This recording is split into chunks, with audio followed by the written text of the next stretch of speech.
Prohibí al novio de mi hermana acercarse a mi hijo. Ella se volvió loca. No me arrepiento ni un segundo. El novio raro y empalagoso de mi hermana tiene una fijación con mi hijo. En los últimos 4 días hablé con mi hermana Mariana, con su novio Daniel y con mi hijo Rodrigo. Todos por separado. Una de esas charlas fue tranquila. Las otras 2. No tanto. Tengo muchas cosas atragantadas acá adentro, así que esto puede terminar siendo largo. La primera conversación fue con mi hijo. Rodrigo negó rotundamente que Daniel haya hecho algo con él. Incluso se sorprendió de que se lo preguntara. Me dijo que me lo habría contado si algo hubiera pasado. Y yo le creo. Claro que podría estar mintiendo, pero estoy tratando de confiar en su palabra. Rodrigo y yo tenemos una relación muy abierta y honesta. La primera vez que mi exmarido le gritó, vino directo a contármelo. Estoy con un pie atrás, pero necesito darle ese voto de confianza. No llegué a mencionar lo del cuarto ni lo de la lavandería, pero fui sincera con él y le dije que el comportamiento de Daniel con él era inapropiado. Hablamos sobre límites, sobre decir que no, sobre consentimiento, esas cosas. Le dejé bien claro, Daniel ya no puede manejar solo con él, ni mandarle mensajes, ni estar a solas con él bajo ninguna circunstancia. También le expliqué qué es el grooming y le dije que eso era lo que Daniel estaba intentando hacerle. Rodrigo me dijo que ya lo sabía, que habían hablado de eso en una charla del colegio. Y ahí me dijo algo que me partió el alma. Me pidió perdón por haber dejado que Daniel lo tratara así. Dijo que no tendría que haber caído en su juego. Esas fueron sus palabras. Le aseguré que nada de eso era su culpa, y me encargué de dejarle claro que Daniel no se estaba aprovechando de él por cómo es o cómo se comporta. Lo hace porque es un depredador, y los depredadores buscan a quienes ven más vulnerables. Para ser honesta, después de esa charla, se quedó medio en shock. Descubrir que alguien a quien querías y en quien confiabas no es quien pensabas. Eso te revuelve todo. El resto de la noche se pegó a mí como un cachorrito perdido. Sí, se me rompió el corazón, pero no quiero que él tenga una falsa sensación de seguridad cerca de Daniel, así que no me arrepiento ni un poco. Después vino la conversación con Mariana. Ya sabía que iba a terminar en discusión antes siquiera de abrir la boca. Siempre fue así con ella. Mi hermana es amable, pero no es generosa. Te da la mano si estás en la calle, pero después te lo echa en cara si la contradecís. Yo sabía en lo que me estaba metiendo, pero necesitaba tener esa conversación. No solo por el bien de mi hijo, sino también por el de ella. Ese no es el tipo de hombre con el que quiero que esté, y mucho menos que tenga hijos. Y no lo quiero en nuestra familia. Le dije que me incomodaba cómo Daniel se comportaba con Rodrigo y que creía que había algo mucho más serio detrás de lo que él muestra. Comenté que no me gustaban los regalitos que le daba todo el tiempo, ni los mensajes constantes, y le mencioné los episodios del cuarto y la lavandería. Como ya me imaginaba, se ofendió más por estar yo acusando a su novio de estar acosando a mi hijo que por los hechos en sí. No lo vio como evidencia de nada. ¿Sabes cuántos calcetines y calzoncillos ya perdí en la lavandería? Seguro están trabados en el tambor de la máquina. Eso fue lo que dijo. Y cuanto más intentaba explicarle, más se ponía a la defensiva. Básicamente, piensa que estoy paranoica. Dijo que cada vez que mi vida empieza a encaminarse, un techo sobre la cabeza, comida en la heladera, un trabajo estable, yo misma me las ingenio para arruinarlo todo, porque en el fondo creo que no merezco ser feliz, que ella siempre intenta ayudarme, pero que yo termino clavándole un puñal por la espalda, como estaba haciendo ahora. Así que no me creyó. Bueno, está en su derecho. Le dije que no íbamos a quedarnos mucho más tiempo en su casa y que no quería ver al Daniel cerca de mi hijo. Que íbamos a mantenernos al margen hasta que nos fuéramos. Igual nos dejó quedarnos, sorprendentemente, pero dijo que le daba alivio vernos irnos. Juró con la mano en el corazón que Daniel jamás lastimaría a Rodrigo y que le dolía ver su relación arruinada por una acusación sin pruebas concretas. Me dijo que no debería dejar que mi comportamiento autodestructivo y mi paranoia bipolar arruinen la vida de los demás, y que más me valía no andar por ahí llamando a su novio depredador otra vez. Siguió echándome la culpa, así que ahí corté la conversación.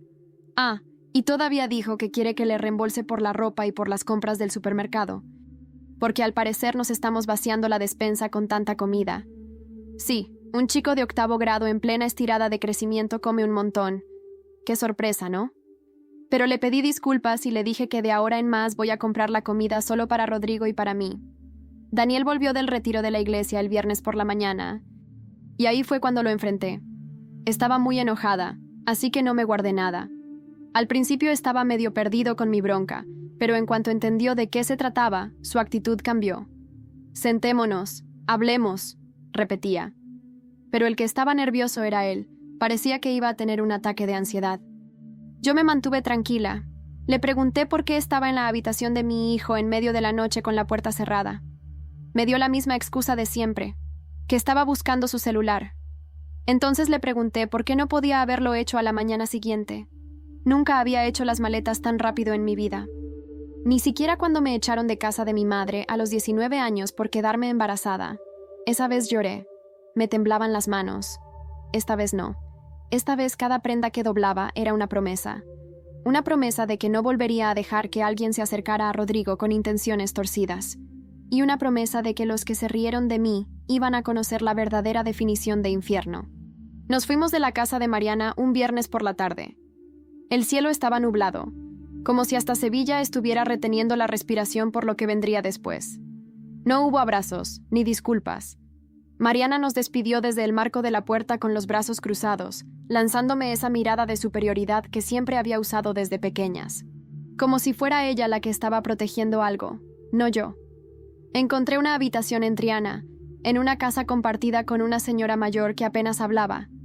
Tenía olor a alcanfor y el suelo crujía, pero era nuestra. Rodrigo me ayudó a acomodar las cosas en silencio. Me miraba de reojo, como si intentara medir mi estado de ánimo, como si tuviera miedo de que rompiera a llorar. Pero no lo hice. No podía, no todavía. «Mamá, ¿de verdad crees que Daniel quería hacerme daño?», me preguntó cuando nos sentamos en el colchón. Le sostuve la mirada. Sí, y aunque no hubiera llegado a hacerlo, el hecho de que lo intentara, eso ya es suficiente para sacarlo de nuestras vidas. Rodrigo bajó la cabeza. Pensé que era mi amigo. Me acerqué y lo abracé fuerte. Eso es lo que hacen los depredadores, cariño. Te hacen creer que son tu amigo. Por eso tienes que confiar en tus instintos. Y en los míos.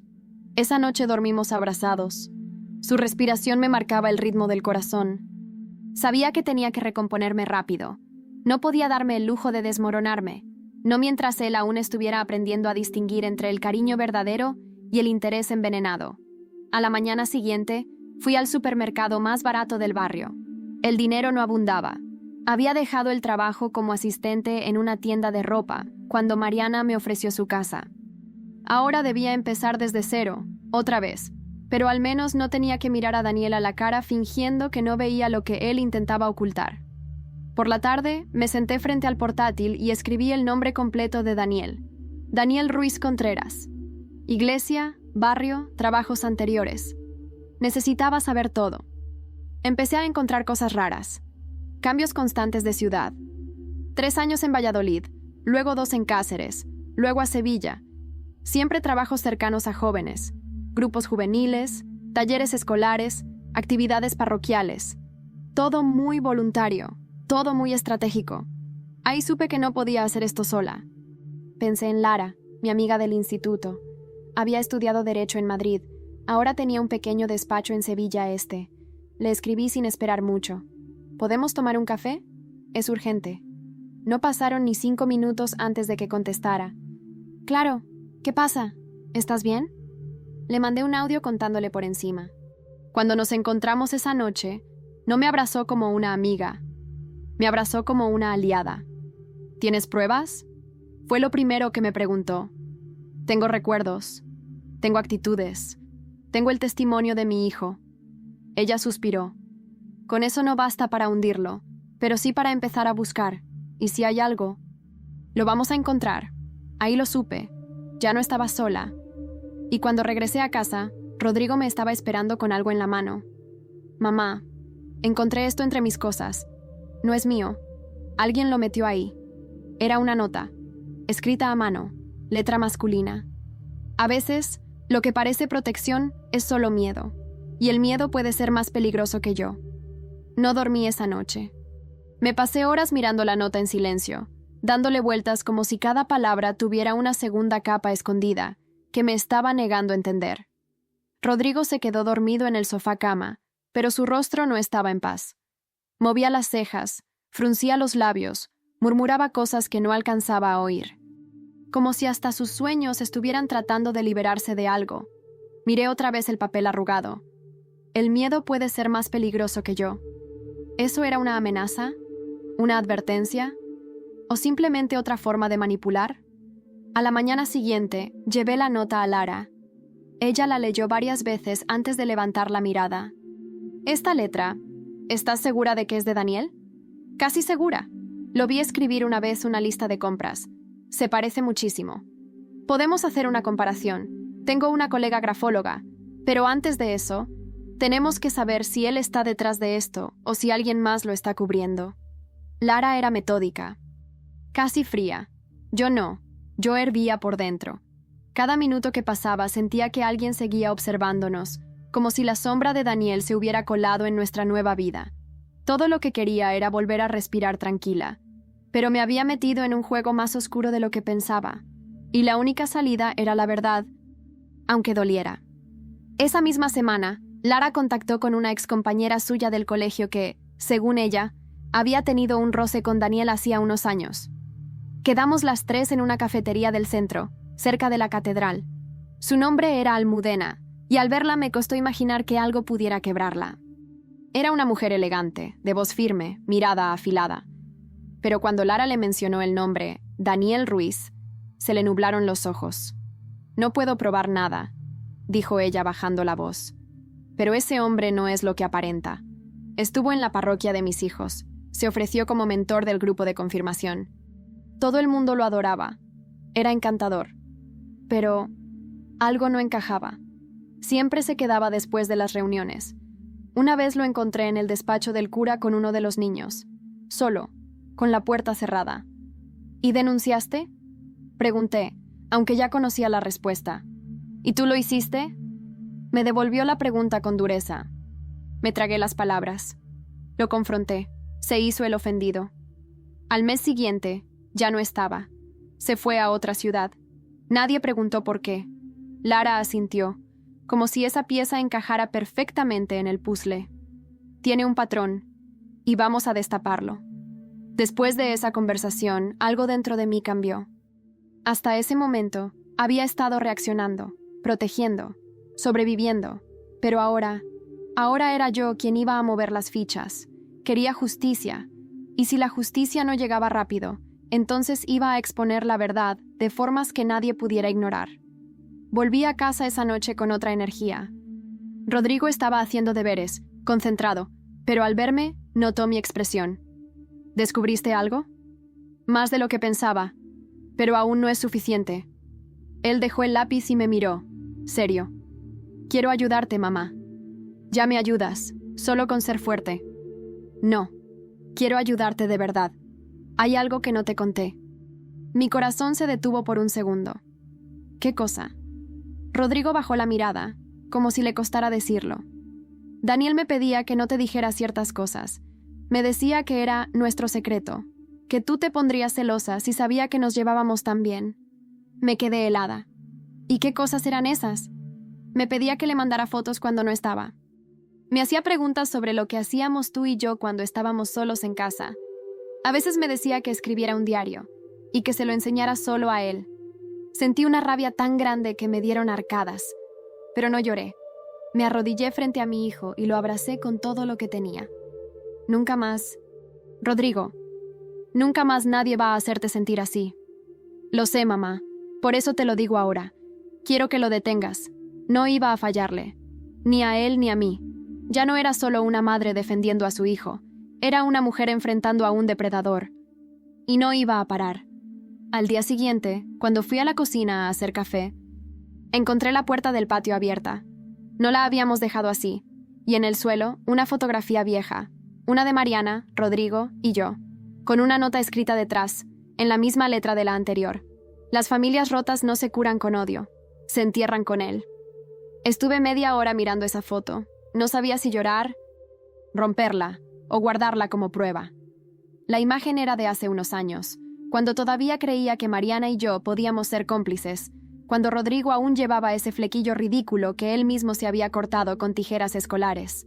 Los tres sonriendo, como si de verdad fuésemos una familia. La ironía estaba escrita en el reverso. Las familias rotas no se curan con odio, se entierran con él. No era solo una amenaza, era una provocación emocional, una forma de hurgar justo donde dolía más. Mi pasado con Mariana, nuestras heridas y la culpa que todavía cargaba por no haberla protegido cuando éramos pequeñas. Rodrigo entró en la cocina y me vio con la foto en las manos. ¿Otra nota? Asentí.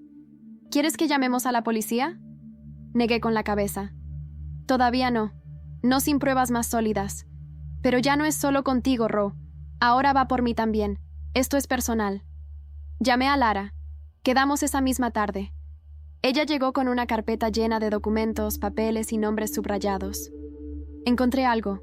O mejor dicho, alguien. Dijo sin preámbulos mientras nos sentábamos en una cafetería de la Alameda. ¿Quién? Un chaval llamado Álvaro Jiménez. Tiene 27 ahora. Pero cuando tenía 13, estuvo en un campamento de verano donde Daniel era monitor. Tuvo una crisis nerviosa después de ese verano. Estuvo en terapia. Nadie supo nunca el porqué. Hasta ahora. Me quedé en silencio. Lara me tendió un documento. Era un informe psicológico, con el nombre de Daniel mencionado varias veces en las sesiones. Las palabras confusión, manipulación y culpa se repetían como latidos. ¿Y habló contigo? Sí. Me costó convencerlo. Está en Barcelona ahora, trabaja en una ONG. Pero cuando le dije tu nombre, cuando le conté lo de Rodrigo, aceptó ayudar. Tragué saliva. ¿Vas a traerlo? Viene la próxima semana. Quiere mirar a ese hijo de puta a los ojos. Dice que no tuvo el valor antes, pero ahora sí. Respiré hondo. Era una victoria pequeña, pero valiosa. Cada vez estábamos más cerca de armar un caso real, con testimonios, patrones, documentos. ¿Y qué hay de Mariana? Pregunté. No me ha llamado, no ha dicho nada desde que nos fuimos. Eso es lo raro, dijo Lara con el ceño fruncido. Hablé con una vecina suya. Me dijo que Mariana ha estado actuando extraño, que Daniel no duerme en su casa desde hace 2 días, y que anoche alguien la escuchó llorando en el balcón, gritando tu nombre. Mi estómago dio un vuelco. ¿Crees que está empezando a ver quién es de verdad? No lo sé, pero alguien está jugando con las dos. Esa noche, al volver al piso, noté algo raro. La puerta de entrada estaba cerrada, pero el pestillo interior no. No recordaba haberlo dejado así. Rodrigo no estaba. ¿Rodrigo? Llamé, entrando con el corazón en la garganta. ¿Rodrigo? Corrí al cuarto. Vacío. El baño, vacío. Empecé a entrar en pánico. Pero entonces escuché su voz desde la terraza. «Mamá, estoy aquí». Salí. Estaba sentado en una silla de plástico, con los auriculares puestos. «Dios, me has asustado». «Perdón, solo necesitaba un poco de aire». Me acerqué. Lo miré a los ojos. «¿Estás bien?» Él dudó. «No, pero estoy mejor que hace una semana». Me senté a su lado. «Me prometiste que no ibas a dejar que nadie me hiciera daño. Y yo también quiero prometerte algo». «¿Qué?» «Que no voy a dejar que te rompan a ti tampoco». Me dieron ganas de llorar. Pero no lo hice. Solo le tomé la mano y nos quedamos ahí, en silencio, bajo el cielo sevillano, respirando como si por fin estuviésemos reparando algo que no sabíamos que estaba roto. Hasta que sonó mi móvil. Era un mensaje de Mariana. «Necesito verte. Es urgente. Estoy sola». Estuve mirando ese mensaje durante minutos sin mover un músculo. «Estoy sola». Mariana nunca decía eso. Jamás. Si había una persona en este mundo que prefería tragarse la angustia antes que mostrar una fisura, era ella. Y ahora, después de todo, me escribía como si nada. Como si aún estuviéramos en esa época en la que una llamada bastaba para acudir corriendo a su lado. Pero las cosas no eran como antes, no después de lo que me dijo, de lo que no quiso ver. Le respondí con una sola frase. «Dime dónde estás». Rodrigo me miraba desde el sofá. Supo, solo con mi cara, que era ella. «¿Qué quiere?» «Dice que está sola, que es urgente». Rodrigo hizo una mueca. «¿Y vas a ir?» «No lo sé todavía. Pero si realmente está empezando a abrir los ojos, Necesito saberlo. 1 minuto después, Mariana respondió con la ubicación. Un piso viejo en San Julián, cerca de donde solíamos vivir de pequeñas. Me pareció simbólico, como si inconscientemente estuviera volviendo al inicio, al lugar donde todo entre nosotras empezó a romperse. Fui sola. Lara me pidió que le avisara si algo pasaba, y así lo hice. Rodrigo se quedó en casa con la vecina, que le tenía aprecio desde que llegamos. Tenía el corazón dividido.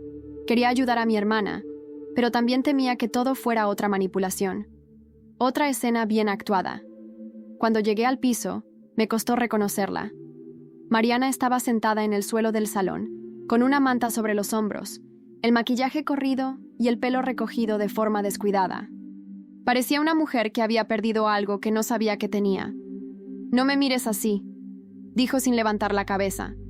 «No vine a pedirte perdón, no todavía. Entonces dime por qué estoy aquí». «Porque lo vi. Vi lo que tú veías. Se me heló la espalda». «¿Qué viste, Mariana?» Ella tragó saliva. Se levantó lentamente y fue hasta la cocina. Volvió con su móvil en la mano. Me mostró un vídeo. La calidad no era buena, pero lo suficiente para distinguir las voces. Daniel y un niño. No era Rodrigo, era otro, uno más pequeño. Se escuchaba a Daniel diciéndole cosas suaves, dulces, pidiéndole que no contara nada. Lo encontré anoche. Estaba en una carpeta oculta. Yo no sabía que eso estaba ahí. No sabía que él. Se cubrió la cara con las manos y empezó a sollozar. Lo traje a mi casa. Lo dejé cerca de mi sobrino. Defendí a un monstruo. Me senté frente a ella. No como una hermana. No todavía. Sino como alguien que sabía lo que significaba ese nivel de traición. ¿Y qué piensas hacer? Mariana me miró con una mezcla de miedo y determinación. Lo quiero denunciar. Y quiero ayudarte a reunir todo lo que tengamos. ¿Tienes más? Asintió. Hay correos, conversaciones, incluso facturas de regalos que le compraba a otros niños, todo con el mismo patrón. ¿Y por qué ahora? Porque anoche, después de que me gritó por no dejarle entrar a casa, me dijo algo que no puedo olvidar. ¿Qué dijo? Dijo que si yo lo dejaba caer, me llevaría con él. Me quedé helada. ¿Crees que tiene algo contra ti? No lo sé, pero no me importa. Estoy dispuesta a enfrentar lo que sea. Solo prométeme que no vamos a dejar que vuelva a tocar a nadie más. Asentí. Lo vamos a enterrar, pero no con odio, con pruebas. Ese fue nuestro pacto. Por primera vez en años, estábamos del mismo lado. Las dos heridas, las dos llenas de culpa, pero juntas. Esa noche, Lara vino al piso de Mariana. Recopilamos todo. Los vídeos, las conversaciones, los correos. Rodrigo no sabía aún lo que había ocurrido, pero le prometí que muy pronto entendería que todo su dolor no había sido en vano. A la mañana siguiente, Lara presentó la denuncia formal. Daniel sería citado a declarar en los próximos días. Pero entonces ocurrió algo que no esperábamos. Esa tarde, Mariana me llamó, pálida, temblando. «Ha desaparecido». «¿Quién?» «Daniel». Dejó el móvil, las llaves, se fue. Pero eso no es lo peor. ¿Qué más? Se llevó el portátil y la cámara. La desaparición de Daniel no fue solo física, fue como si se hubiera desvanecido del mapa, dejando atrás el eco de todo lo que había hecho. Mariana estaba descompuesta. Caminaba en círculos por su salón, repitiendo frases como un mantra. Se lo llevó todo, se lo llevó todo. Yo no podía permitir que el pánico la devorara, no ahora que por fin estaba abriendo los ojos. «Tenemos copias de la mayoría de las pruebas». «¿No?», le pregunté, tratando de sonar más segura de lo que me sentía. «Sí, pero no todas. Había cosas importantes en ese portátil. Conversaciones con otros contactos, mensajes que él nunca me dejó leer. Y la cámara, esa cámara tenía archivos que yo no llegué a revisar. Entonces tenemos que asumir que ahora está en modo defensa. Y no va a dejar que lo atrapemos sin pelear». Mariana me miró con miedo. «¿Crees que puede intentar hacernos daño?» «No lo sé, pero lo que sí sé es que ahora es más peligroso. Está acorralado. Y un hombre como él, acorralado, es capaz de cualquier cosa». Esa noche no volví al piso. Me quedé con Mariana. Rodrigo se quedó con Lara, que no dudó en abrirle las puertas. Le explicó todo de forma delicada, como solo alguien con experiencia legal y emocional puede hacer. Mi hijo entendió, más de lo que me atrevería a admitir, y aceptó. ¿Está huyendo?, me preguntó por teléfono. Sí, pero no por mucho tiempo. Vamos a encontrarlo. Cuando lo hagan, quiero estar contigo. Se me hizo un nudo en la garganta. Lo estarás, amor. Pero primero necesito que estés a salvo. ¿Vale? Vale. Pasaron 2 días sin rastro de Daniel. Lara habló con un contacto en la Policía Nacional. Activaron una alerta informal. No lo buscaban oficialmente. Aún no había orden de detención, pero ya sabían que podía representar un peligro. Fue entonces cuando Lara recibió una llamada que nos cambió todo. ¿Recuerdas a Álvaro? El chico de Barcelona. Sí, claro. ¿Qué pasó? Está aquí, en Sevilla. Me llamó desde la estación de Santa Justa. Dice que no podía quedarse más al margen. Lo conocimos en persona esa misma tarde. Era un hombre joven, pero con los ojos cansados de quien ha cargado demasiado tiempo con secretos. Nos sentamos los 3, Álvaro, Mariana y yo, en el salón. Él sostuvo un cuaderno entre las manos como si fuera una extensión de su alma. Todo está aquí, dijo, sin preámbulos. Todo lo que viví con él, desde que tenía 13 años. Lo que me dijo, lo que me hizo sentir, lo que me pidió. Lo abrió. Las hojas estaban llenas de letras apretadas, dibujos nerviosos, fechas, lugares, años enteros de trauma narrados con la precisión de quien necesitaba escribir para no enloquecer. ¿Por qué ahora?, le pregunté con respeto. Porque si yo hubiera hablado hace 10 años, tal vez Rodrigo no estaría pasando por esto.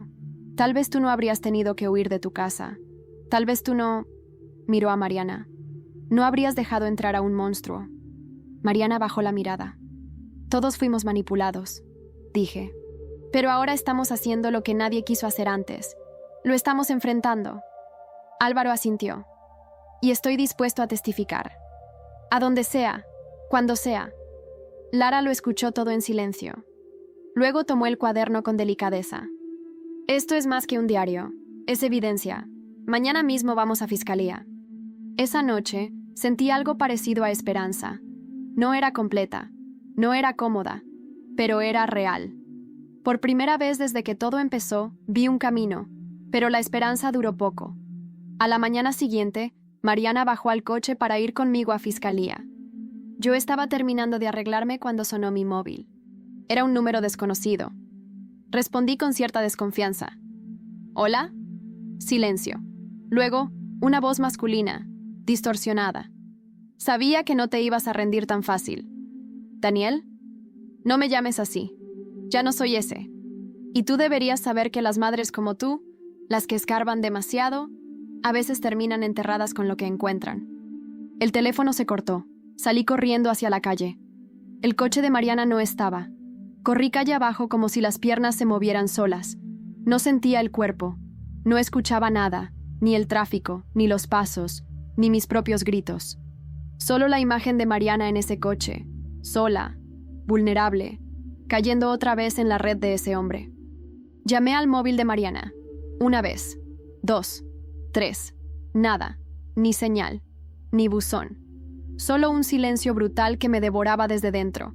Cuando por fin llegué a la esquina donde había dejado el coche, supe que algo no estaba bien. Una vecina, una señora mayor con un perro pequeño, me miró con gesto confundido. ¿Usted es la hermana de la chica del coche blanco? Sí, ¿la ha visto?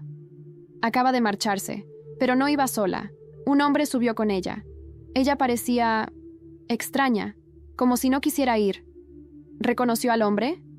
Era alto, delgado, pelo oscuro. No vi bien su cara, pero se metió rápido. No dijo nada. Daniel. Tenía que ser él. Había vuelto. No solo eso. Había tenido el descaro de aparecer en plena calle, de llevársela así, a la luz del día. Y nadie hizo nada. Volví a llamar a Lara. Me temblaban las manos. Lara. Daniel se llevó a Mariana. Se la llevó. Estaba en el coche. Una vecina lo vio. Dios. ¿Estás segura? Sí, tenemos que hacer algo. Voy para allá. Llama a la policía. Ya no es solo una denuncia. Esto es un secuestro. Las horas siguientes fueron un caos. Declaré en la comisaría. Lara se encargó de activar todo lo que estaba a su alcance: órdenes de localización, notificación en hospitales, contactos en la policía judicial. Rodrigo no sabía todo, pero intuía que algo muy grave había pasado. ¿Dónde está la tía Mariana?, me preguntó con una mezcla de miedo y rabia. La estamos buscando, cariño, pero van a estar bien, te lo prometo. Fue él, ¿verdad? No respondí, solo lo abracé. 2 días. 2 eternos días sin noticias, hasta que el móvil de Mariana dio señal en un pueblo a las afueras de Sevilla, cerca de Carmona. La policía rastreó la señal. Encontraron el coche abandonado en una zona rural. Ni rastro de ella ni de Daniel. Dentro del coche había una libreta. Era la mía. Mi viejo diario, el que había empezado a escribir cuando Rodrigo nació. Lo había guardado en una caja, en casa de Mariana, hace años. Estaba lleno de pensamientos, miedos, momentos de desesperación que jamás le había contado a nadie. En la última página, una nota. Hay cosas que nunca debiste contar. Hay historias que es mejor dejar en la sombra. Me temblaron las piernas. Daniel había estado en su casa, en sus cosas, en mi pasado. Sabía más de mí de lo que imaginaba. Y ahora tenía a mi hermana. Estaba jugando sucio, pero también estaba desesperado. La policía intensificó la búsqueda. Lara organizó una rueda de prensa. Álvaro testificó en cámara. Su testimonio fue crudo, pero necesario. Por primera vez alguien hablaba de Daniel con nombre, con rostro, con contexto. No es solo un hombre que se esconde detrás de la fe, dijo Álvaro, mirando directo a cámara. Es un depredador que lleva años moviéndose en silencio. Y nadie ha hecho nada. Hasta ahora. La entrevista se viralizó. La historia comenzó a circular por redes sociales. Otras personas empezaron a escribir. Comentarios, mensajes privados, todos con algo en común. Niños. Experiencias similares. Todas con Daniel. Una ola de verdades que ya no podía detenerse. Y entonces llegó el mensaje. Un número desconocido. Una ubicación. Solo eso. Era de madrugada, pero no esperé. Le pedí a Lara que se quedara con Rodrigo. Y fui. El lugar era una vieja casa rural, abandonada, a las afueras de Carmona. Una estructura de piedra, con el tejado medio caído y el portón oxidado. Entré. No sabía si estaba más aterrada o más decidida. Y entonces la vi. Mariana, sentada en el suelo, atada, la boca cubierta con cinta, pero viva. Me lancé a ella, le quité la cinta, le corté las cuerdas. Lloraba, temblaba. Se fue hace 1 hora, dijo entre sollozos. Me dijo que ya no tenía sentido seguir huyendo, que todo lo que había hecho había sido por amor. ¿Te hizo daño? No físicamente, pero me hizo revivir todo lo que callé durante años. Me quebró. Ya no más. Se acabó. La saqué de allí. Llamamos a la policía, pero Daniel, otra vez, había desaparecido. Horas después, ya en casa, Mariana me tomó de la mano. «Hay algo más», me dijo con los ojos llenos de culpa. «¿Qué cosa?» Él grabó una confesión. La mía. Una noche en la que bebí de más. Le conté cosas que podrían arruinarme si salieran a la luz. «¿Qué cosas, Mariana?» Ella tragó saliva. Me miró con el alma desnuda. Que supe lo de un niño, hace años, y no dije nada. No sabía qué decir. La confesión de Mariana cayó sobre mí como una losa de concreto. Durante años, había llevado dentro de mí la rabia de no haber sido creída, de haber sido tratada como una exagerada, una paranoica. Y ahora me decía que sí, que en el fondo ella sabía, que lo había sabido antes de mí, y que lo había callado. Me levanté del sofá. Sentía que la piel me quemaba. ¿Qué significa eso? Mariana, ¿que tú sabías lo que él era y aún así lo metiste en tu casa? ¿Cerca de mi hijo? Mariana no podía sostenerme la mirada. No era consciente de todo, al principio, pero hace 3 años, una madre del grupo parroquial me insinuó algo. Me dijo que Daniel era demasiado atento con su hijo, que tenía un historial en Valladolid, que su familia lo cambió de colegio por algo que nunca aclararon. Yo me reí. Le dije que estaba loca, que Daniel no era capaz de eso. ¿Y después? Después, vi cosas. Pequeñas. Comentarios. Gestos. pero yo estaba tan ciega con él, estaba enamorada. Y él me hacía sentir especial, como si por fin alguien me viera. Y cuando una noche, después de unas copas, se lo conté, me grabó. Dijo que si alguna vez lo traicionaba, enseñaría ese vídeo. Dijo que arruinaría mi reputación, mi trabajo, mi vida. Me quedé callada. 1 minuto. 2. ¿Y Rodrigo? Le pregunté. ¿Alguna vez lo tocó? No, al menos no que yo haya visto. Pero sé que cruzó límites. Lo vi en sus gestos, y no hice nada. No quería verlo. Mariana rompió en llanto. Lo siento tanto. No podía perdonarla. No todavía. Pero también sabía que el peso que cargaba era más de lo que cualquier persona podía soportar sola. Vamos a sacar todo esto a la luz. Tú vas a contar lo que sabes. Todo. ¿Y el vídeo? Si lo saca, lo enfrentaremos. Pero te aseguro que si ese vídeo sale, la gente no se fijará en ti. Se fijará en él. En cómo manipuló. En lo que ocultaba mientras grababa tu vulnerabilidad. Él no va a ganar. Lara preparó una nueva declaración con base en lo que Mariana había confesado. Incluyó todo: las sospechas, la omisión, la coacción emocional. Fue arriesgado, pero necesario. Presentamos nuevas pruebas, cruzamos testimonios. La fiscalía, por fin, pidió la detención formal de Daniel. Solo que seguía desaparecido. 1 semana, luego 2. El país entero comenzó a hablar del caso. Programas de televisión, foros en redes. El nombre de Daniel Ruiz Contreras estaba en todas partes. Pero él, como un fantasma, parecía haberse esfumado. Y entonces, el primer mensaje público. Una cuenta de YouTube anónima publicó un vídeo. No duraba más de 30 segundos. Fondo negro, voz distorsionada. No todo es como parece. Si me buscan, que se preparen para ver quiénes son realmente, incluidas aquellas que ahora me acusan. La verdad es un arma de doble filo. El vídeo no mostraba nada gráfico, no contenía confesiones explícitas, pero sí lo suficiente para sembrar la duda, para que ciertos periodistas comenzaran a cuestionar si realmente él era el villano. Si no, habría una historia oculta detrás. Es su juego, dijo Lara. La manipulación mediática. Quiere sembrar confusión. Quiere hacer creer que todo es parte de una campaña contra él. ¿Y si lo logra? Pregunté. No lo hará. Vamos a hacer algo que no espera. Vamos a adelantarnos. Esa noche, grabé mi propia declaración. No en estudio, no con producción. En mi salón, con el móvil. Rodrigo al fondo, escuchando. Mi voz temblaba, pero dije todo. Conté la historia desde el principio. Cómo me sentí invisible. Cómo me llamaron exagerada. Cómo Mariana, mi hermana, cayó también en sus redes. Y cómo, juntas, habíamos decidido no callar más. Al final, miré directo a la cámara. Si estás viendo esto, Daniel, quiero que sepas que no vamos a parar, que cada mentira que sueltes será respondida con una verdad más fuerte, porque ya no tengo miedo, y porque mi hijo merece vivir en un mundo donde los monstruos no se esconden detrás de sonrisas suaves y palabras bonitas. Subí el vídeo esa misma noche. A la mañana siguiente, era viral. Rodrigo se me acercó, emocionado. ¿Eres valiente, mamá? No, hijo, soy madre. Pero entonces recibimos otra llamada. De la policía. Habían encontrado un coche volcado en una curva peligrosa de la carretera hacia Ronda. Dentro, una mochila. Unas llaves. Un teléfono móvil destrozado.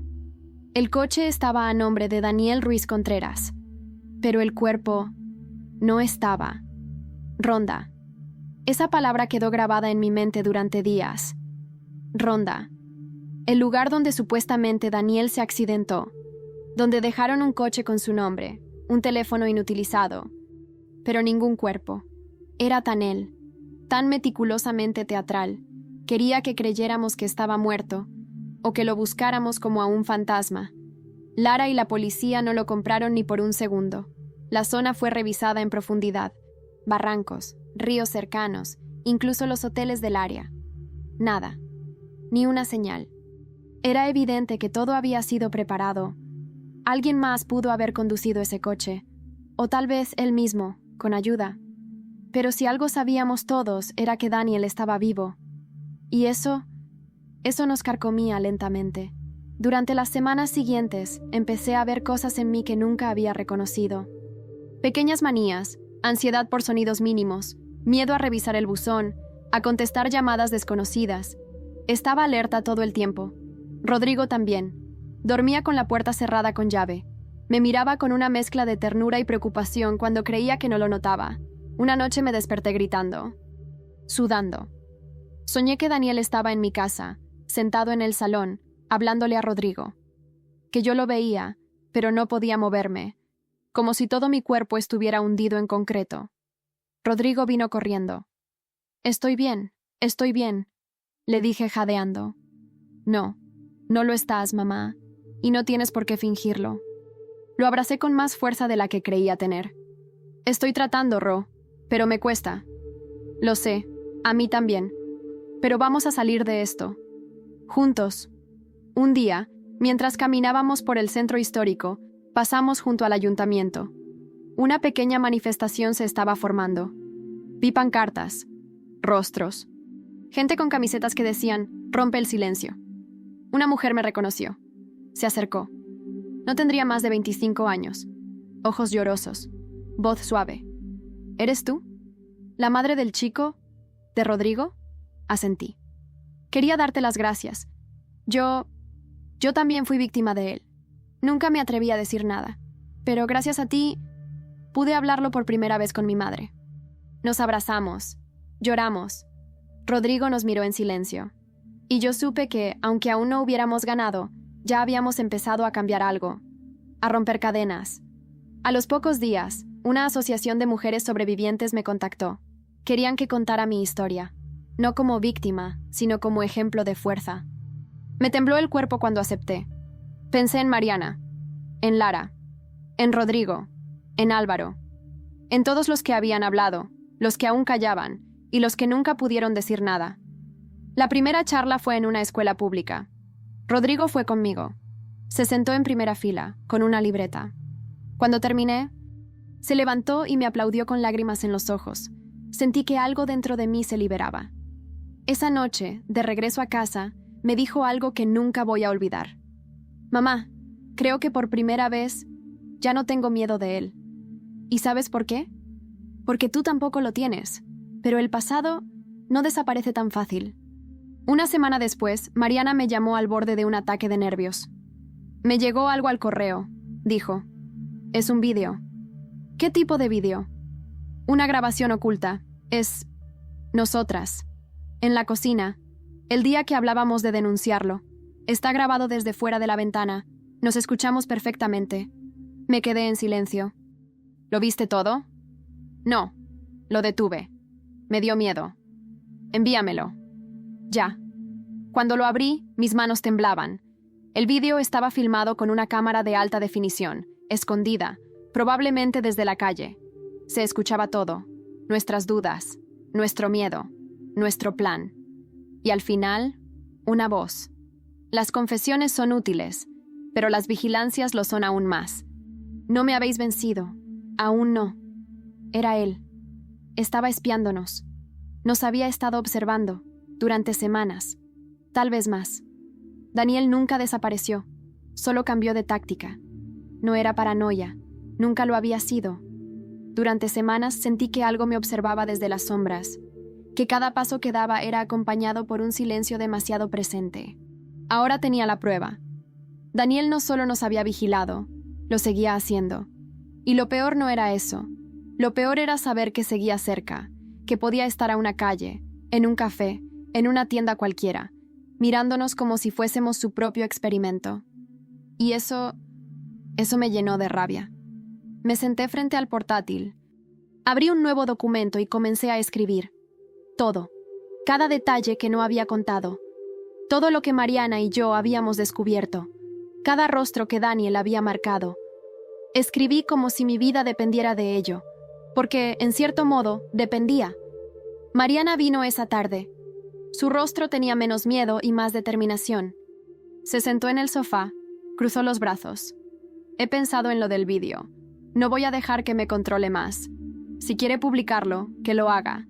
Que todo el mundo vea quién fui, pero también quién soy ahora. La miré con orgullo. Ya no le tenemos miedo. No, y ahora somos nosotras quienes tenemos las cámaras. Las voces, los ojos. La gente está escuchando. Esa semana organizamos una mesa redonda con otras víctimas y periodistas locales. Rodrigo participó leyendo un fragmento de su diario. Había escrito sobre la noche en que sintió que algo no iba bien. Cómo su cuerpo le dijo antes que su mente. Cómo dudó de su instinto. Hasta que yo lo confirmé. Fue uno de los momentos más difíciles de mi vida y uno de los más poderosos. Una de las periodistas presentes, una joven de Granada, de voz tranquila y mirada intensa, se acercó después. Hay un rumor de una finca en la Sierra de Huelva, propiedad de un hombre con nombre falso, pero con rasgos similares a Daniel. Una vecina lo vio salir en bicicleta hace unos días. Dice que el acento no era de allí. Me quedé helada. ¿Tienes la dirección?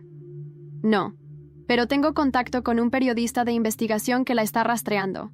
Si me das permiso, le paso tu caso. Hazlo. Lara nos ayudó a formalizar la búsqueda. Esta vez, con todo el respaldo de las denuncias, los testimonios públicos y el historial que por fin había salido a la luz. La policía ya no podía cerrar los ojos. Ahora sí, Daniel tenía una orden de arresto internacional. Interpol había sido notificada. 3 días después, Mariana recibió una llamada sin identificador. Contestó delante de mí, en altavoz. ¿Mariana? Silencio. ¿Eres tú?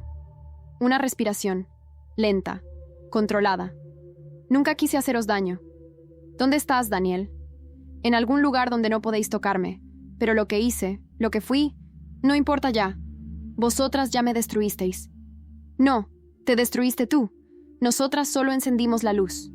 Colgó. 2 semanas después, la policía localizó la finca. Vacía, abandonada.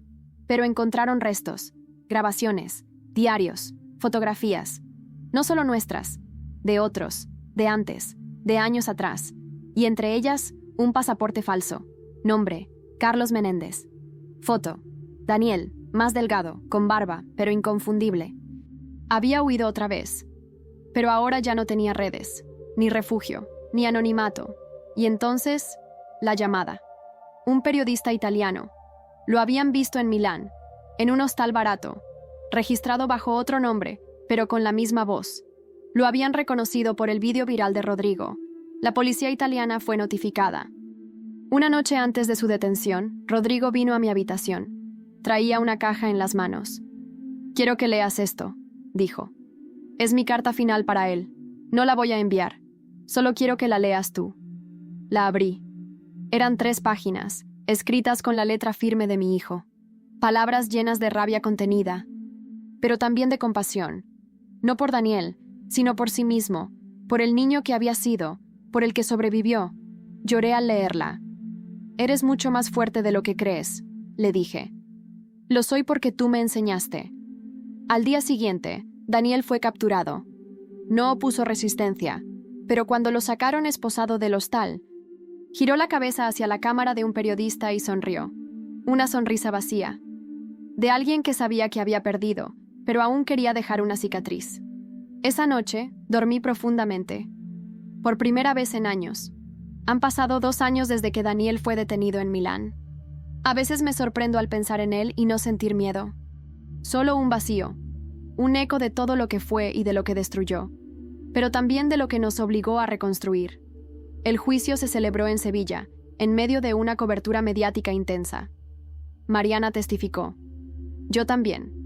Rodrigo no lo hizo, por recomendación de su psicóloga. Álvaro fue clave.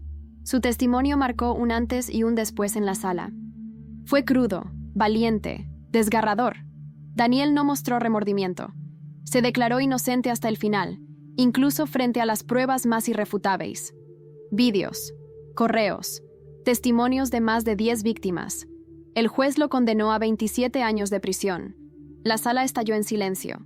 No en aplausos, no en celebración, sino en una calma profunda, una justicia real, aunque tardía. Rodrigo volvió a sonreír como antes. Ahora tiene 15 años, más alto que yo, más firme. Participa en talleres de prevención de abusos en colegios, da charlas con otros adolescentes. Habla con calma, sin dramatismos, pero con una fuerza que desarma a cualquiera. Si yo pude hablar, tú también puedes, dice en cada encuentro. Es mi mayor orgullo, y cada vez que lo veo, sé que hice lo correcto. Mariana cambió de vida.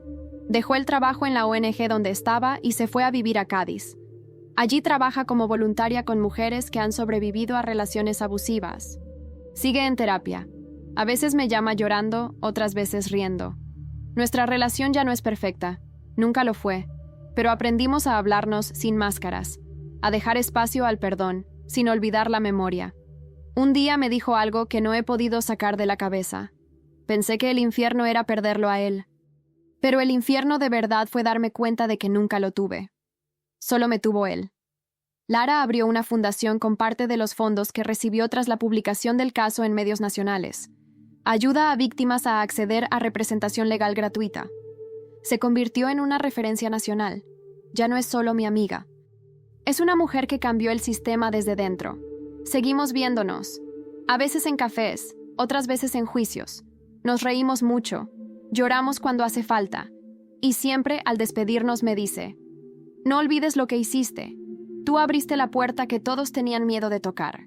Álvaro volvió a Barcelona. Tiene una relación estable con otro hombre que lo apoya sin condiciones. Escribió un libro. No sobre el trauma, sino sobre la recuperación. Sobre cómo reconstruirse después del silencio. Vino a Sevilla para la presentación. Rodrigo le firmó el primer ejemplar con estas palabras: gracias por enseñarme que sobrevivir también puede ser hermoso. Daniel cumple su condena en un centro penitenciario de alta seguridad. Está aislado de otros internos por su historial. No recibe visitas. No responde cartas. Se convirtió en un nombre que ya no pronuncian en su antiguo barrio, ni en las iglesias donde trabajó. Su legado es el de la vergüenza. Nadie habla de redención para él. Solo del daño que dejó, y del sistema que permitió que ese daño se repitiera tanto tiempo. Compré mi primera casa en Sevilla. Pequeña, con jardín. Rodrigo y yo plantamos un limonero. Lo regamos cada semana. Ya empieza a dar frutos. En las noches de verano, nos sentamos en el porche a hablar de la vida, del futuro, del pasado que ya no duele tanto. Sigo escribiendo. Sigo contando historias. Algunas mías, otras prestadas, pero todas con una verdad en común. La voz de una mujer que se negó a quedarse callada.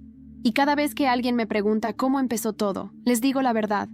Todo comenzó con un límite. Con un no, dicho en voz alta. Con una madre que entendió que proteger también es enfrentarse a los que amas. Y cuando termino de contar, siempre dejo un espacio de silencio. Un suspiro largo, como el que se suelta cuando por fin te das cuenta de que el monstruo ya no vive bajo tu cama, vive encerrado.